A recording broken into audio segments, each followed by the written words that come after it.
Hello everyone. तो आज की वीडियो बीएससी फर्स्ट सेमेस्टर या जो ईयर के स्टूडेंट हैं उन लोगों के लिए वीडियो इंपॉर्टेंट रहने वाला है। इसमें मैं आप लोगों का जो पेपर सेकंड है इनऑर्गेनिक केमिस्ट्री का, इसके ऊपर आपको इंपॉर्टेंट टॉपिक्स और क्वेश्चन से बताऊंगा वीडियो के एंड तक। तो वीडियो को देखिएगा आप। और ऑर्गेनिक केमिस्ट्री के ऊपर मैंने आप लोगों की वीडियो डाल रखी है, तो आप उसको भी देख सकते हैं मेरे चैनल पर। तो पीरियोडिक प्रॉपर्टीज़ आज का जो हमारा टॉपिक है, अगर मैं इसको आपको हिंदी में समझाना चाहूँ तो आपकी ऐसी सारी प्रॉपर्टीज़ जिनको हम यूज़ करते हैं जिससे हम डिफाइन कर सकें किसी भी इंडिविजुअल एटम को, किसी भी एक पर्टिकुलर एटम को, तो इसको हम एटॉमिक या पीरियोडिक प्रॉपर्टीज़ कहते हैं। और अगर हम इसको वन लाइन में अगर डिफाइन करना चाहें पीरियोडिक प्रॉपर्टीज़ को, तो एक लाइन में अगर हम इसको डिफाइन करना चाहें तो all those properties which are use to define the individual atoms are called as periodic और एटॉमिक प्रॉपर्टीज़। इनको हम पीरियोडिक प्रॉपर्टीज़ या एटॉमिक प्रॉपर्टीज़ भी बोलते हैं। तो जैसे अगर मैं पीरियोडिक टेबल के इससे आपको समझाना चाहूँ तो जैसे हाइड्रोजनेस की प्रॉपर्टीज़ अलग रहेंगी पीरियोडिक प्रॉपर्टीज़, जैसे आपकी साइज़ हो गया, एटॉमिक रेडिया या आयनिक रेडिया हो गया, या ionization enthalpy, electron gain enthalpy, electronegativity, जो भी ये टर्म्स हैं एटॉमिक प्रॉपर्टीज़ या पीरियोडिक प्रॉपर्टीज़ बोलते हैं। तो हाइड्रोजन की अलग होगी, लिथियम की अलग होगी, बेरिलियम की अलग होगी। तो इसमें आपका चेंज देखा जाता है। अगर हम ऊपर से नीचे को आए, टॉप टू बॉटम जाए, इसमें फर्स्ट जो आपका ग्रुप है hydrogen, lithium, sodium, potassium, rubidium, caesium और फ्रेंसियम, तो ऊपर से नीचे को जाएंगे तो प्रॉपर्टीज़ डिफर करेंगी एटॉमिक प्रॉपर्टीज़। और अगर हम लेफ्ट टू राइट जाएं, हाइड्रोजन से हीलियम, ये lithium, beryllium, boron, carbon, nitrogen, oxygen, fluorine, neon, ऐसे हम लेफ्ट टू राइट जाएं किसी भी आपका ये जो ग्रुप है, तो इसमें इनकी प्रॉपर्टीज़ अलग रहेगी। लिथियम की अलग, सोडियम की अलग, मैग्नीशियम, इन सब की डिफर रहेगी, तभी तो ये डिफरेंट एटम्स है ना। तो इन्हीं को हम एटॉमिक प्रॉपर्टीज़ या पीरियोडिक प्रॉपर्टीज़ बोलते हैं। और आप लोगों की उसमें एस ब्लॉक, पी ब्लॉक भी है। तो इनको याद करने के लिए, आपका पीरियोडिक टेबल को याद करने के लिए मैं आप लोगों को बताता हूँ एक ट्रिक, जिससे आप पीरियोडिक टेबल्स के एलिमेंट भी याद कर सकते हैं। तो ये जो आपका हाइड्रोजन है लीना, आप ऐसे याद कर सकते हैं, है लीना। है लीना किसी भी आपका ये लड़की का नाम आप बोल सकते हैं, है लीना। है लीना की रब से फरियाद। है ली, है से हाइड्रोजन, ली से लिथियम, नी हेलिना, हेलिना हो गया, Na सोडियम, की रब से फरियाद, के से पोटेशियम, रब रुबिडियम, से Cs यहाँ पर को आपको याद करना पड़ेगा, से फरियाद फ्रेंसियम। तो ये आपका फर्स्ट ग्रुप हो गया। बेटा मांगे कार स्कूटर बाप राजी, बेटा beryllium, Mg magnesium, car Ca calcium, scooter Sr करके आप याद कर सकते हैं, स्ट्रोंशियम, बेरियम, रेडियम। तो जनरली आपका ये तो एस ब्लॉक की बात होगी। और अगर हम यहाँ आए आपका पी ब्लॉक एलिमेंट्स में, तो बैगन, आलू, गाजर इन थैला, तो बी से बोरोन, Al आलू, एल्यूमिनियम, गाजर इन थैला, गैलियम, इंडियम और थैलियम। तो इसमें अब आपको 14th में आ जाते हैं हम। काशी गए Sanju plumber, Kashi C carbon, Si silicon, G germanium, Sn tin, Pb lead. तो boron, aluminium, gallium, indium, thallium और carbon, silicon, germanium, tin, lead. और ऐसे ही आपका ये 15th ग्रुप में अगर हम आए तो नाना पार्टिकर, आशिक, सब बी। नाना पार्टिकर के आशिक सब बी, तो N से आपका नाइट्रोजन और P से आपका फॉस्फोरस, As आर्सेनिक, आशिक, सब, Sb एंटीमोनी और Bi बिस्मत, तो O से टेबो। तो इससे आपकी ये पीरियोडिक प्रॉपर्टीज आप लर्न करने में आसानी रहेगी ना। तो एलिमेंट्स भी तो याद होने चाहिए। ओल्ड स्टाइल से टेपो, O से ऑक्सीजन, S से sulphur, Se selenium, Te tellurium, Po polonium. फिर कल बाहर आई आंटी, F से फ्लोरीन, Cl से क्लोरीन, Br से ब्रोमीन, I से आयोडीन, At एस्टेटिन। तो ये तो आपकी 17th ग्रुप एलिमेंट की बात होगी। Fluorine, chlorine, bromine, iodine, एस्टेटिन। फिर कल बाहर आई आंटी, ओल्ड स्टाइल से टेपो। और इसमें हीना, नीना, Ar और करीना, के यहाँ पर को के, एक्सरे, एक्स से एक्सरे, जेनॉन रंगीन, Rn रेडॉन। ये हीना, हीलियम, हीना, नीना, नियॉन और Ar argon, Kareena, Kr krypton और जेनॉन एक्सरे बताया ना मैंने।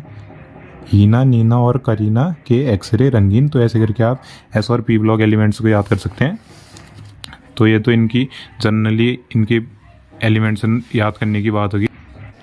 तो पीरियोडिक प्रॉपर्टीज़ में जनरली आपके जो हम मोस्टली यूज़ करते हैं पीरियोडिक प्रॉपर्टीज़ जिनको हम स्टडी करेंगे, मोस्टली स्टडीड, वो तो बस मैंने एलिमेंट्स ही याद हो जाएंगे आपको, उसके लिए शॉर्ट ट्रिक बताई थी। और भी होती है डी और एफ ब्लॉक की भी होती हैं, तो आपके सिलेबस में एस और पी ब्लॉक है, तो इसको याद करने की ज़रूरत है।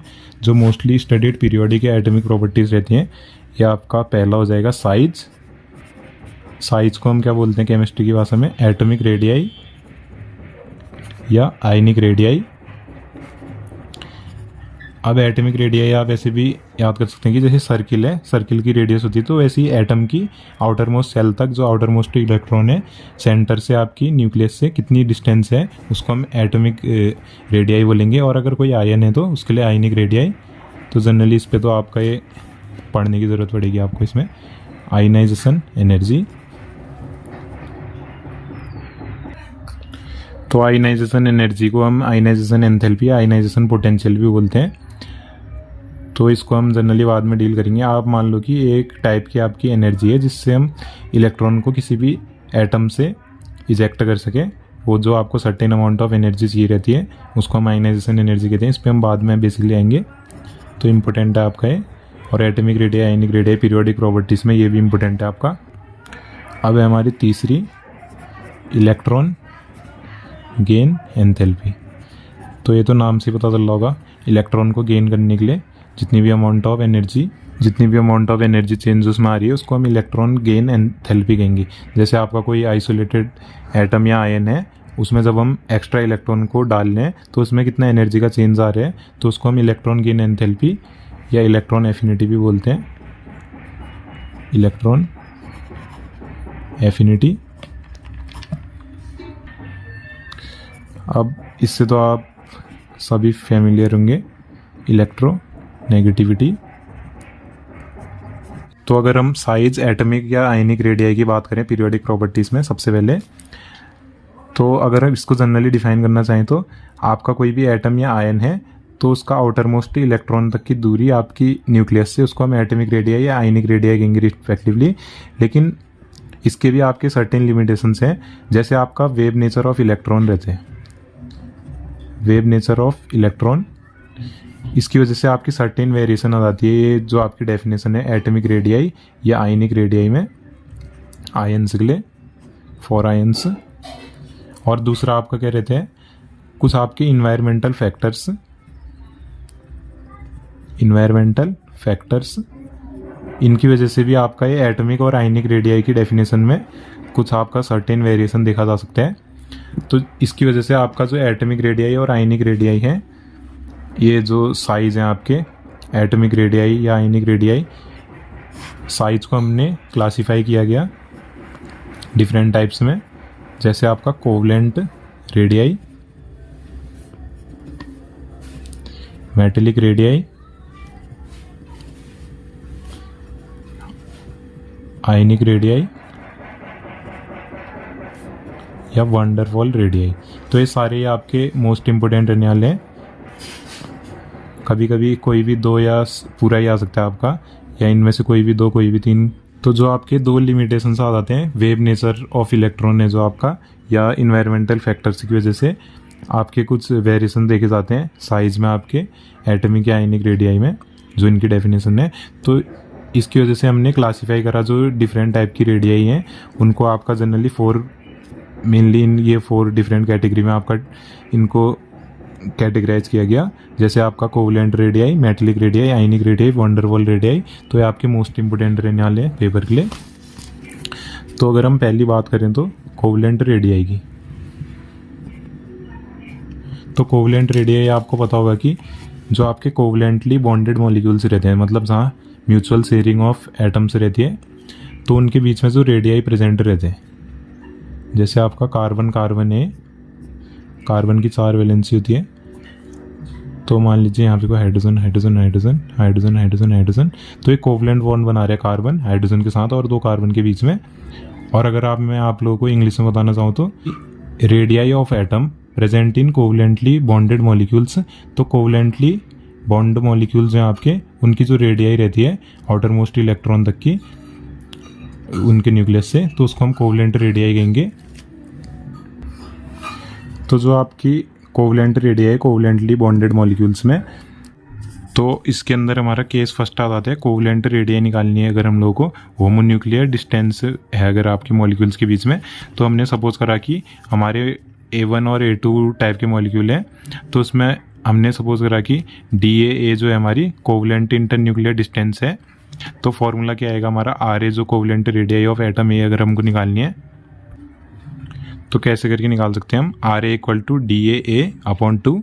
तो DAA मैंने बता दिया कोवलेंट इंटरन्यूक्लियर डिस्टेंस है, और RB अगर हम लोगों को इसकी जगह B की दूसरे उसकी निकालनी हुई तो एटम की या मॉलिक्यूल, तो इसमें RB DBB अपॉन 2 ऐसे करके निकाल सकते हैं।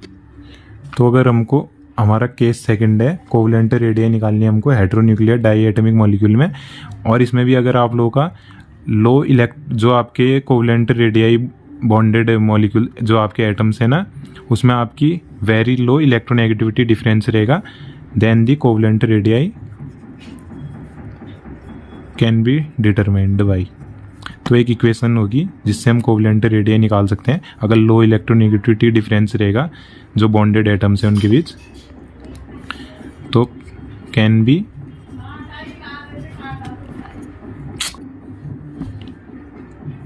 Given S. तो जो हमारी कोवलेंट रेडियाई है मॉलिक्यूल्स के बीच में, उसको हम ऐसे करके दे सकते हैं इसमें, DAB equal to RA plus RB। तो ये आप लोग की इक्वेशन होगी। हमको कोवलेंट रेडियाई बतानी है इसमें। AB जो मॉलिक्यूल्स हैं हेटेरोन्यूक्लियर है ना, हेटेरोन्यूक्लियर मतलब डिफरेंट टाइप के रहेंगे, तो AB लिखा है, पहले वाले में A1 A2 लिखा था। तो इसमें हमको RA प्लस RB। और एक और चीज़ आप लोग यहाँ पर को RB को ऐसा मत समझना कि दूसरा एटम है होमोन्यूक्लियर। होमोन्यूक्लियर है मतलब सेम एटम रहेंगे। इसको मैंने RB इसलिए बताया क्योंकि RA दोनों सेम हो जाती है, क्योंकि RA1 भी तो लिख सकता हूँ मैं यहाँ, DA1 इसको RA2 भी लिख सकता हूँ। RB इसलिए लिखा है क्योंकि आपको समझ में आएगा करके, मतलब इसमें सेम मॉलिक्यूल्स हैं इसमें A1 A2, और हेटेरोन्यूक्लियर में डिफरेंट हैं इसमें। और अगर इलेक्ट्रोनेगेटिविटी डिफरेंस बहुत लार्ज रहेगा, जो इलेक्ट्रोनेगेटिविटी डिफरेंस वो बहुत लार्ज रहेगा, तो एक इक्वेशन होती है हमारी स्टीवेंसन एंड इसको मैकर इक्वेशन, इसको याद कर लीजिएगा थ्योरी से। तो DAB हेटेरोन्यूक्लियर है तब AB, तो RA प्लस RB, सॉरी यहाँ पर को minus 0.80 XA minus XB angstrom, जिसमें हमको ये एटॉमिक रेडिया निकालनी है। तो जहाँ हमारा XA XB जो है, XA XB है तो RA RB रेडियस हो गया। तो XA XB जो है हमारा इलेक्ट्रोनेगेटिविटी डिफरेंस रहेगा, XA और XB ये हमारा इलेक्ट्रोनेगेटिविटी डिफरेंस रहेगा, क्योंकि डिफरेंस बहुत लार्ज है ना इसमें, इलेक्ट्रोनेगेटिविटी डिफरेंस बिटवीन एटम्स। तो हमारे कुछ फैक्टर्स रहते हैं जो कोवलेंट रेडियाई को अफेक्ट करते हैं, फैक्टर्स अफेक्टिंग कोवलेंट रेडियाई। तो कुछ हमारे फैक्टर्स हैं जो कोवलेंट रेडियाई को अफेक्ट करते हैं। जैसे हम पहला अगर दिखाना चाहें तो सेल नंबर, तो सेल नंबर के हमारे डायरेक्टली प्रोपोर्शनल रहता है कोवलेंट रेडियाई। तो जैसे जैसे आपका सेल नंबर बढ़ते रहेगा वैसे वैसे आपका कोवलेंट रेडियाई भी बढ़ती रहेगी। और जो हमारा इफेक्टिव न्यूक्लियर चार्ज रहते हैं, effective nuclear charge Z effective, इससे हम इसको डिनोट करते हैं। तो आपकी जो कोवलेंट रेडियाई है वो इन्वर्सली प्रोपोर्शनल है Z इफेक्टिव के, मतलब Z इफेक्टिव बढ़ेगा तो कोवलेंट रेडियाई घटेगी, और Z इफेक्टिव कम रहेगा तो आपकी कोवलेंट रेडियाई बढ़ेगी। तो इन्वर्स रिलेशन है, कोवलेंट रेडियाई ज़्यादा मतलब ये कम तो ये ज़्यादा है, इस टाइप का रिलेशन है। और जो आपका शील्डिंग कांस्टेंट रहता है, शील्डिंग कांस्टेंट तीसरा फैक्टर है जो शील्डिंग कांस्टेंट, इसको हम सिग्मा से दिखाते हैं। तो इसके डायरेक्टली प्रोपोर्शनल रहते हैं हमारा कोवलेंट रेडियाई। तो ये आपके कुछ फैक्टर्स हैं जिसमें हमारा कोवलेंट रेडियाई जिससे अफेक्टेड रहते हैं। तो अब हम आ जाते हैं periodic variation in covalent radius. तो ये हमारी पीरियोडिक टेबल है। अगर हम इसमें वेरिएशन इन ग्रुप देखें तो कोवलेंट रेडियाई का, जब हम टॉप टू बॉटम आते हैं, यहाँ हमारा इंक्रीज इन कोवलेंट रेडियाई देखा जाता है। टॉप टू बॉटम आते हैं ना किसी भी ग्रुप में, तो वहाँ हमारा इंक्रीज इन कोवलेंट रेडियाई देखा जाते हैं, क्योंकि हमारा सेल नंबर जो है वो इंक्रीज हो रहा है जब हम टॉप टू बॉटम जा रहे हैं किसी भी ग्रुप में। तो ये आपका कोवलेंट रेडियाई का जनरली ये आपको वेरिएशन देखा जाता है ग्रुप्स में, टॉप टू बॉटम जब हम जाते हैं। और अगर हम लेफ़्ट टू राइट जाएंगे, अगर हम lithium, beryllium, boron, carbon, nitrogen, oxygen, fluorine, neon left to right जाएंगे, तो हमारा जो इफेक्टिव न्यूक्लियर चार्ज है वो बढ़ेगा, जिसकी वजह से हमारा कोवलेंट रेडियाई घटेगा। जैसे मैंने आपको बताया, जो कोवलेंट रेडियाई है वो इन्वर्सली प्रोपोर्शनल है जेड इफेक्टिव के। तो हमारा इफेक्टिव न्यूक्लियर चार्ज बढ़ रहा है, ये लेफ़्ट टू राइट हम जा रहे हैं, तो इफेक्टिव न्यूक्लियर चार्ज आपका बढ़ रहा है लेफ़्ट टू राइट जब हम जा रहे हैं, lithium, beryllium, boron, carbon, nitrogen, oxygen, fluorine, neon, तो आपका डिक्रीज इन कोवलेंट रेडियाई देखा जा रहा है। अब हम आ जाते हैं मेटेलिक रेडियाई के ऊपर। तो मेटेलिक रेडियाई में आप लोगों को जनरली ऐसे बता देता हूँ, मेटेलिक रेडियाई क्या होते हैं। तो जो हमारे मेटल एटम्स रहते हैं तो कोवलेंट बॉन्डिंग तो नहीं कर सकते हैं, तो जिसकी वजह से हमारा कोवलेंट रेडियाई का कॉन्सेप्ट है या कोवलेंट बॉन्डिंग का कॉन्सेप्ट मेटल एटम्स में तो नहीं देखा जाएगा। तो मेटेलिक रेडियाई, उसमें जो हमारा मेटल एटम्स हैं उसमें हम मेटेलिक रेडियाई वाला कॉन्सेप्ट लगाते हैं। तो मेटेलिक रेडियाई को हम बोल सकते हैं जो इंटर न्यूक्लियर डिस्टेंस रहेगी हमारी, inter nuclear distance between metal atoms, तो उसका जो हाफ रहेगा, inter nuclear distance between metal atoms है उसका जो हाफ रहेगा, इसको हम मेटेलिक रेडियाई करके बोल सकते हैं। तो ये तो वैसे थ्योरी वाले टॉपिक हैं, ये आप याद भी कर सकते हैं इनको। मेटेलिक रेडियाई जो है वो इंटर न्यूक्लियर डिस्टेंस है जो आपके metal atoms, adjacent metal atoms भी बोल सकते हैं, बिटवीन एडजेसेंट मेटल एटम्स, तो उसका हाफ हो जाएगा, इसको हम मेटेलिक रेडियाई बोलते हैं। ऐसे ही हमारा वंडर वॉल रेडियाई, तो वंडर वॉल रेडियाई में क्या होता है हमारा, आपकी जो wonder wall inter nuclear distance रहती है एटम्स के बीच में, जैसे आपका ये He एटम है हीलियम का, और यहाँ भी आपका He एटम है। जनरली मैं खाली रफ में आपको ये बता रहा हूँ क्या होता है करके। तो इसको हमने ए सपोज करा, इसको बी सपोज करा और इसको सी सपोज करा। तो इसमें जो हमारा इंटर न्यूक्लियर डिस्टेंस है इन एटम्स के बीच में, जो ये wonder wall inter nuclear distance है इन दोनों एटम्स के बीच में, हीलियम एटम्स के बीच में, तो इसको हम बोलते हैं वंडर वॉल रेडियाई करके बोलते हैं। ऐसे ही आपका देखा जाता है आयोडीन मॉलिक्यूल्स में देखा जाता है wonder wall radii, I2 molecule में।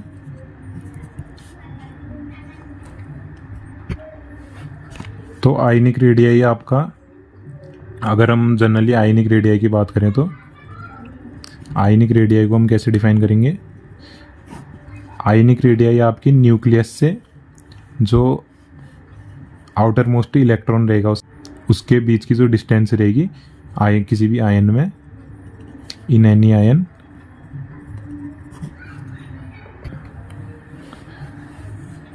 तो इन एनी आयन डिस्टेंस जो रहती है आपकी, तो जो आपका आयन है उनकी distance between the nucleus of ion up to which the attraction force of the outermost electron cloud. ये मैंने आपको जनरली रफ में एक समझाने की कोशिश करी कि आयनिक रेडियाई आपका ऐसे डिफाइन कर सकते हैं, किसी भी आयन की distance from the nucleus, nucleus से उस आयन की डिस्टेंस जहाँ तक वो आउटर मोस्ट जो इलेक्ट्रॉन क्लाउड है वहाँ तक जो उसकी डिस्टेंस रहेगी न्यूक्लियस से किसी भी आयन की, तो उसको हम आयनिक रेडियाई बोलेंगे। जैसे हम आयनिक रेडियाई देख सकते हैं आपका NaCl में Na+Cl नेगेटिव, तो इसमें हम किस किस का प्लस करेंगे, RNa radius of Na positive और radius of Cl negative. NaCl है ना, आयन से इसके Na पॉजिटिव और Cl नेगेटिव। तो ये तो आपका जनरली आयनिक। तो आयनाइजेशन एनर्जी या पोटेंशियल,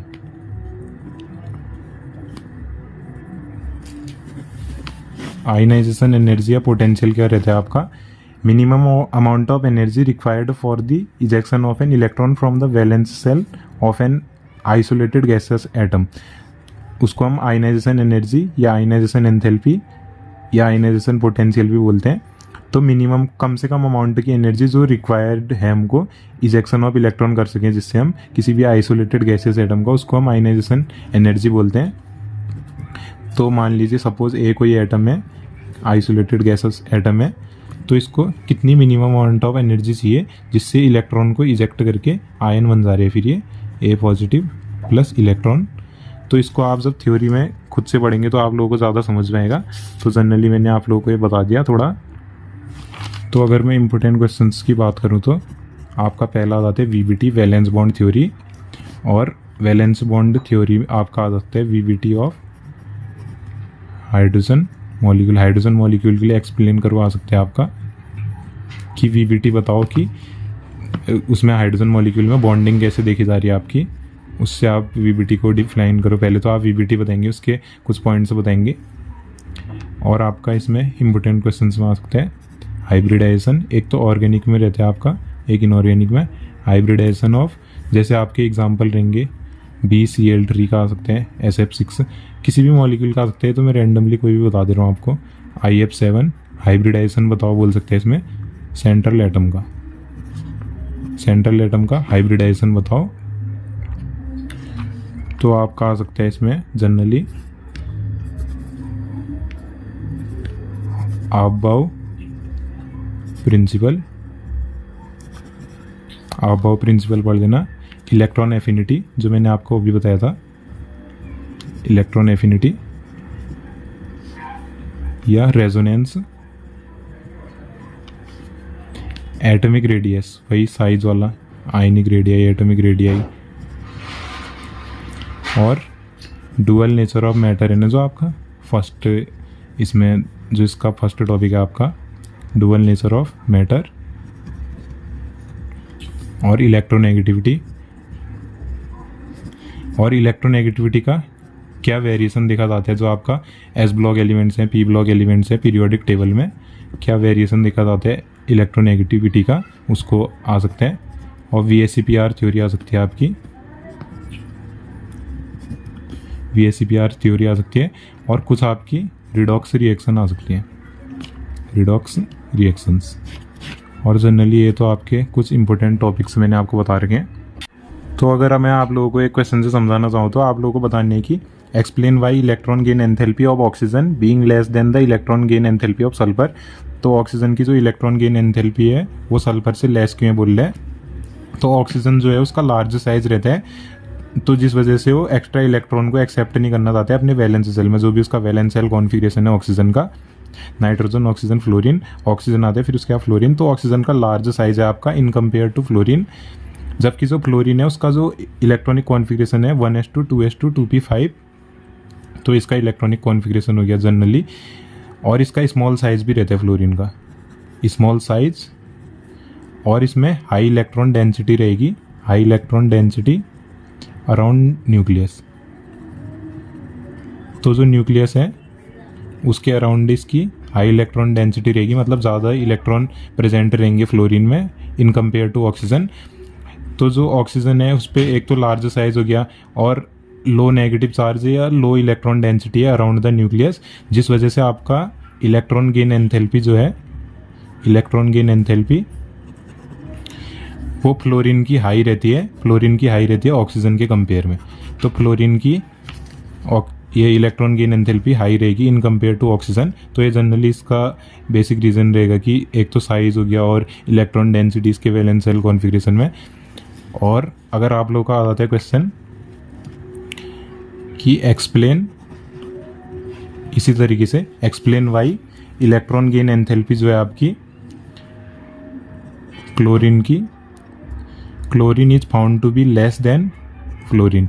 तो क्लोरीन की जो इलेक्ट्रॉन गेन एंथैल्पी है, इलेक्ट्रॉन गेन एंथैल्पी वो फ्लोरीन से कम क्यों है। तो इससे भी समझने की थोड़ी कोशिश करिएगा।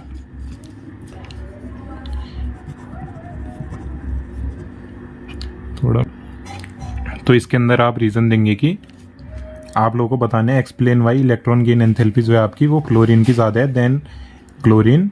तो एक तो आपका पहला रीज़न रहेगा इसमें due to very small size, जो ऊपर के क्वेश्चन में भी था आपका, स्मॉल साइज है आपका फ्लोरीन का, और हाई नेगेटिव चार्ज या हाई इलेक्ट्रॉन डेंसिटी, इलेक्ट्रोनेगेटिविटी भी बता सकते हैं आप, high electron density around nucleus, जो न्यूक्लियस है उसके चारों तरफ इसकी हाई इलेक्ट्रॉन डेंसिटी है ऑफ फ्लोरीन, फ्लोरीन का जो एटम है। और जो आपका फ्लोरीन एटम है उसमें तो ये आपका स्मॉल साइज रह रहे हैं, हाई नेगेटिव चार्ज और हाई इलेक्ट्रॉन डेंसिटी, इतना तो समझ में आ गया होगा ऊपर के क्वेश्चन में भी। और जो आपका क्लोरीन है उसमें आपका लार्ज साइज रहता है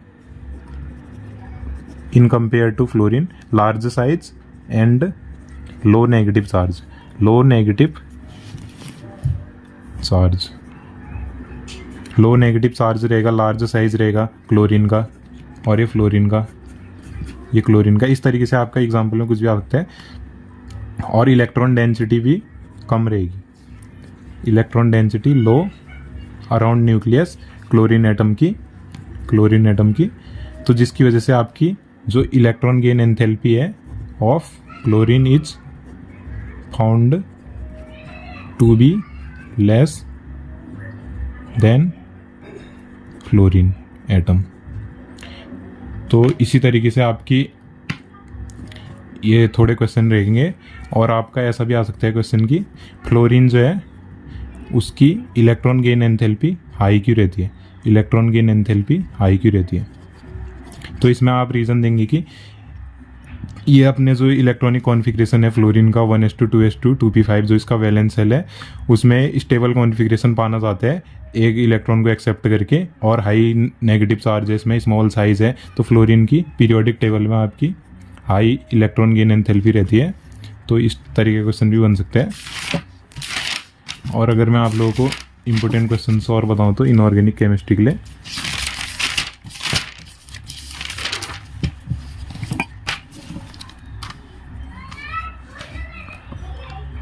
एक तो आपका रहेगा डी ब्रॉगली वेव इक्वेशन, ये पीरियोडिक प्रॉपर्टीज वगैरह देख लेना, इनके ट्रेंड्स आ सकते हैं। इलेक्ट्रोनेगेटिविटी पहले ही बताया हुआ है मैंने, इलेक्ट्रोनेगेटिविटी, और पीरियोडिक टेबल में इसका क्या वेरिएशन आता है, इलेक्ट्रोनेगेटिविटी का क्या वेरिएशन आता है, इलेक्ट्रोनेगेटिविटी का वेरिएशन इन पीरियोडिक टेबल। और हाइब्रिडाइजेशन, ये इनऑर्गेनिक केमिस्ट्री के लिए हाइब्रिडाइजेशन, ऑर्गेनिक का अलग रहेगा, इसमें हाइब्रिडाइजेशन। और sp3d2 हाइब्रिडाइजेशन, जो भी इसमें हाइब्रिडाइजेशन के टाइप्स रहते हैं वो देख लेना। और सिग्निफिकेंस बताना है आपको साई एंड साई 2 का सिग्निफिकेंस। ये de Broglie matter wave equation पढ़ लेना और इसका डेरिवेशन पढ़ लेना, ये मोस्ट इंपोर्टेंट रहने वाला है। और रिडॉक्स रिएक्शन, तो जो आपका साई एंड साई स्क्वायर है, साई एंड साई स्क्वायर, ये आपको मिलेगा स्क्रॉडिंजर वेव इक्वेशन के अंदर। स्क्रॉडिंजर वेव इक्वेशन देख लेना आप, इसका डेरिवेशन, ये मोस्ट इंपोर्टेंट रहने वाले है।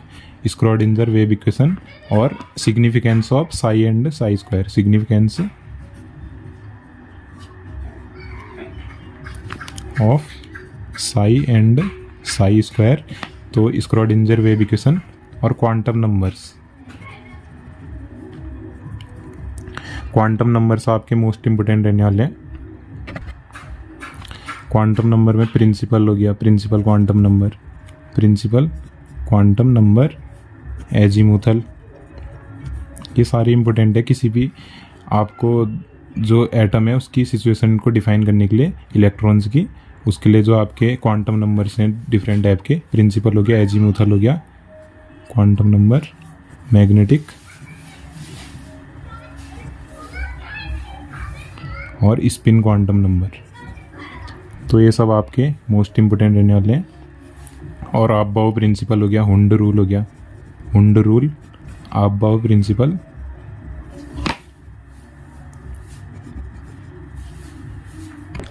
तो क्वांटम नंबर को जनरली मैं बताऊं तो आपको हिंदी में आपके ऐसे सारे नंबर से जिनको हम यूज़ करते हैं डिफाइन कर ले, जिससे हम situation of electron within an atom, उसको हम क्वांटम नंबर से कहते हैं। जैसे आपके principal quantum number, azimuthal quantum number, magnetic quantum number और spin quantum number, Aufbau rule, Hund rule, इस टाइप से आपका बन सकते हैं कुछ।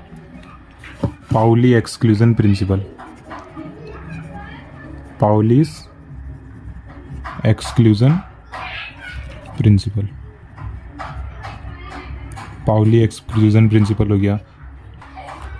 और क्वांटम नंबर हो गए screening effect, screening effect. Screening effect बताने आपको ब्रीफली कि स्क्रीनिंग इफेक्ट आपका क्या होता है। तो स्क्रीनिंग इफेक्ट और VSEPR थ्योरी, शायद मैंने VBT और VSEPR पहले बता रखे, तो VSEPR थ्योरी देख लेना, ये भी मोस्ट इंपोर्टेंट रहने वाला है। और VSEPR में आपका कुछ भी आ सकता है, जैसे VSEPR में आपका आ सकते हैं NH3 मॉलिक्यूल आ सकते हैं, इस टाइप से देख लेना आप। और कोवलेंट बॉन्ड मैंने बता रखे हैं, क्वांटम नंबर आ सकते हैं।